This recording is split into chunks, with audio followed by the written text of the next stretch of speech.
বন্ধুরা, এক রাতে আমি ঘুমিয়েছিলাম। নিস্তব্ধতায় হঠাৎ করেই আমার কানে বাজল এক করুণ চিৎকার। সেই চিৎকার আমার সমস্ত অনুভূতিকে এক মুহূর্তের জন্য স্তব্ধ করে দিল। আমি বিছানা থেকে তাড়াতাড়ি উঠে মা বাবার ঘরের দিকে দৌড়ে গেলাম।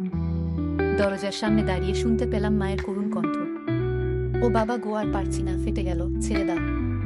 ভেতরটা যেন ছিঁড়ে গেল আমার। মা বাবার ঘরের দরজা বন্ধ ছিল, তাই তাড়াতাড়ি করে জানালার দিকে দৌড়ে গেলাম। জানালার কাচের ফাঁক দিয়ে উঁকি দিতেই দেখি এক ভয়াবহ দৃশ্য।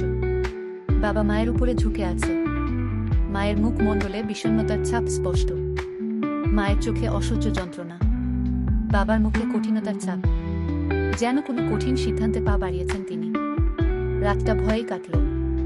সকালে উঠে দেখি মা উঠেছেন, কিন্তু তার চোখে মুখে বিষণ্ণতার ছাপ স্পষ্ট। মাকে দেখে মনে হচ্ছিল যেন তিনি সারা রাত ঘুমাননি। মা গোসল করতে গিয়ে অনেক দেরি করলেন। এরপর গোসল করে এসে নিজের কাজে ব্যস্ত হয়ে পড়লেন।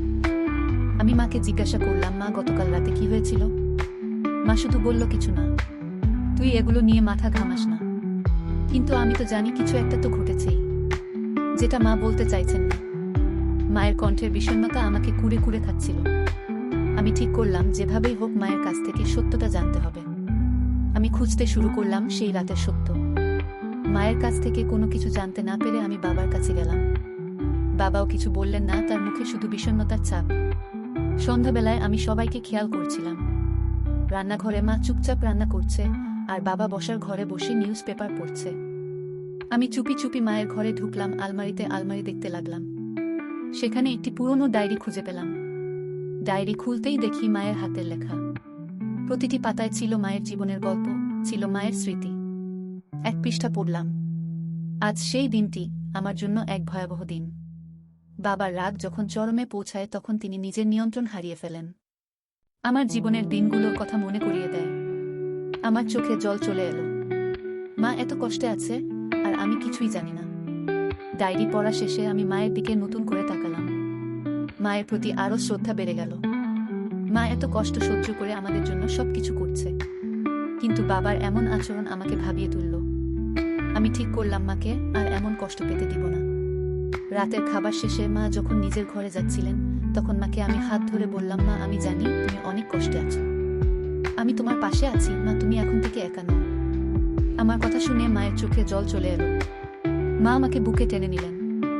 পরের দিন থেকে আমি মায়ের সাথে বেশি করে সময় কাটাতে লাগলাম। মাকে খুশি করার জন্য আমি অনেক কিছু করতাম।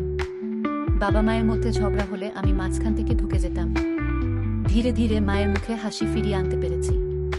মাস কয়েক পরে মা আবারও তার নিজের পুরনো রূপে ফিরে আসলেন। মা যেন আবারও জীবন্ত হয়ে উঠলেন। আমি বুঝলাম আমাদের ছোট ছোট ভালোবাসা প্রকাশ মায়ের জীবনে অনেক বড় পরিবর্তন আনতে পারে। জীবনে এরকম অনেক রাত আসে যখন আমাদের প্রিয়জনরা অনেক কষ্টে থাকে, কিন্তু ঠিক তখনই আমাদের ছোট ছোট ভালোবাসা প্রকাশ তাদের জীবনে অনেক বড় পরিবর্তন আনতে পারে। মা আর বাবা আবার নতুন করে জীবন শুরু করলো, তাদের মধ্যেও ভালোবাসার মধুর সূচনা সৃষ্টি হলো। আমি শিখতে পারলাম জীবনে আপনজনদের পাশে প্রতিটি মুহূর্তেই থাকা খুব জরুরি, খুব জরুরি।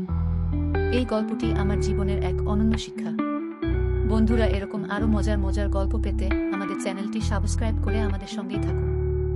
ধন্যবাদ।